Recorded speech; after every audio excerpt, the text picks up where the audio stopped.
Criminal Justice, Mainstream and Cross Currents, Chapter 9, Working in the Courtroom. This is a narrated version of this chapter's PowerPoint presentation. Working in the courtroom. In an effort to move the docket, that is, to settle cases, justice is negotiated and bargained. Understanding courtroom politics is vital to comprehending the activities of those who make up the courtroom work group. The courtroom work group includes participants, prosecutor, defense attorney, judge, defendants, victims, and witnesses. Different levels of jurisdiction and different level of responsibility dictate different working arrangements among the participants in the courtroom work group. Participants can also include law enforcement, court support staff, corrections, and the public. Under law enforcement, we have courthouse security officer, sheriff's deputy, and the bailiff. Under court support staff, clerk of the court, court reporter, and court administrator. Under corrections, probation officers, pretrial service personnel, and rehabilitation specialist. Under the public, bail agents, news reporters, victim witness program personnel, and child advocates. Prosecutor. The prosecutors function as a major criminal justice system gatekeeper. The prosecutor is powerful because they can exercise discretion. The prosecutors at work. 5 categories of activities divide the prosecutor's energies into 1. Fighting, 2. Negotiating, 3. Drafting, 4. Counseling, 5. Administering. Federal level prosecution. The U.S. Attorney General is a cabinet level officer who is appointed by the President of the United States and confirmed by the Senate. Federal level prosecution. The Attorney General's office is responsible for executive direction and management offices, litigation, investigatory and law enforcement agencies, and policy and assistant offices. Federal level prosecution includes Solicitor General, Department of Justice Criminal Division, and U.S. attorneys.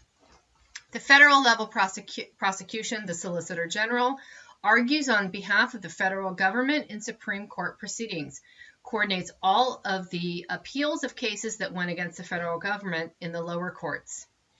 At the federal level prosecution, the Department of Justice Criminal Division coordinates the prosecution of all federal criminal statutes. The Criminal Division exercises nominal supervision over the U.S. Attorney's Office around the nation. At the federal level prosecution, U.S. attorneys, we have 93 U.S. attorneys. They decide which criminal cases to prosecute.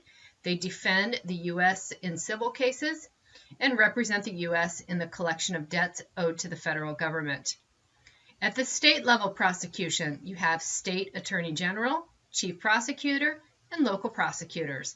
The state level prosecutor is the chief legal officer for the state. The duties of the office are usually delineated in the state constitution and represents the state in legal actions in which the state is a party. At state level prosecution, you have your chief prosecutor, may be called the district attorney, the state attorney, or the prosecuting officer. He or she is the chief law enforcement officer for the community. The U.S. has 2,000 chief prosecutors. At the state level prosecution, you have local prosecutors based on the city or county, perform a wide range of duties concerned with either misdemeanor cases or preliminary felony cases. The defense attorney protects the interest of the accused. The attorney who performs criminal defense work on a regular basis is part of the courtroom work group. Private attorneys or public defenders. You can have assigned counsel, the contract system, or a public defender. Under that heading of assigned counsel, in small jurisdictions with limited resources, the judge may assign an attorney to represent defendants who lack the financial means to hire a private attorney. Under the contract system, law firms bid for business of indigent defense work, and under the public defender system, a staff of full-time attorneys represent all indigent offenders, and it is adopted by most larger jurisdictions.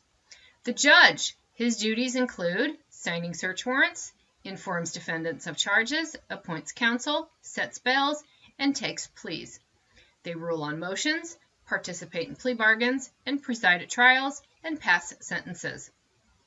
Executive appointment of judges. At the federal level, judges are nominated by the President and confirmed by the Senate. For U.S. District Court judges, state senators are usually consulted as a courtesy. At the state level, governors have more effect on judge selection. Election of judges. Nearly half of all states elect judges. Merit selection, also called the Missouri Bar Plan, is a judicial nominating commission presents a list of qualified candidates to the governor who makes the final decision. Defendants, victims, and witnesses.